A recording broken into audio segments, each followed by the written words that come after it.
where is China? We have to open up.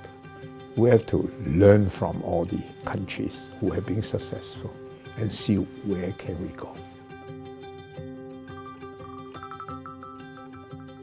Then something huge happened in 1972 when Richard Nixon went to Beijing to meet with Mao Zedong.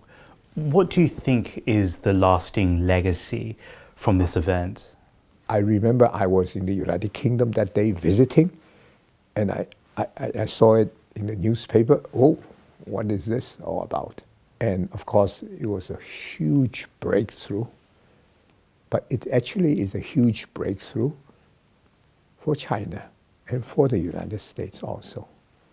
And it's very interesting if you begin to read the communique which was issued after the meetings between President Nixon and Chairman Mao.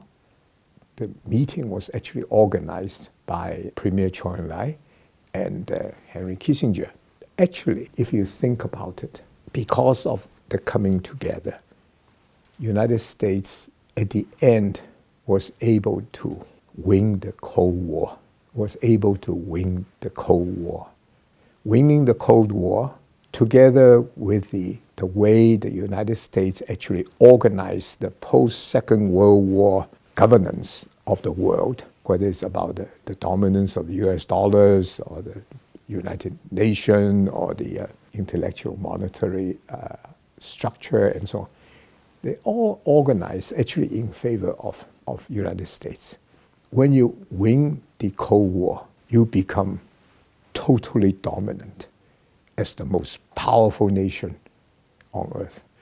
And think about it, how much benefit America actually received as a result of this.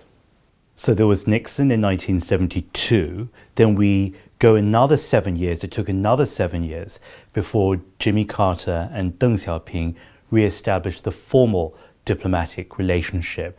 And meanwhile, China was opening up to itself and also to the world. Were these two events coincidental in terms of timing?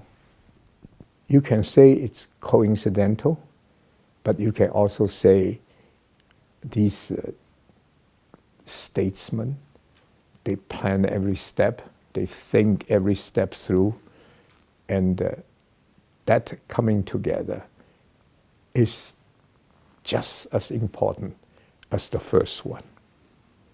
And the reason why is this: in 1978, when this happened, China just went through the Cultural Revolution, when the country is basically in a terrible shape. Deng Xiaoping became the leader of China. And he said, we have to get China going again. And the only way we're going to get it going is through reform and opening up. When asked, what does it mean? Why reform? Well, because it's not working. So we have to reform and make sure that things will all be working. And he always made the point, it's working for the people. Working for the people. And then he also talked about opening up. Why? Because after the Second World War, many other nations, defeated nations, they have been able to make huge progress in their economic development also. And of course, there are countries like United States, they're doing well. Where is China? We have to open up. We have to learn from all the countries who have been successful and see where can we go. That's what reform and opening up has come about.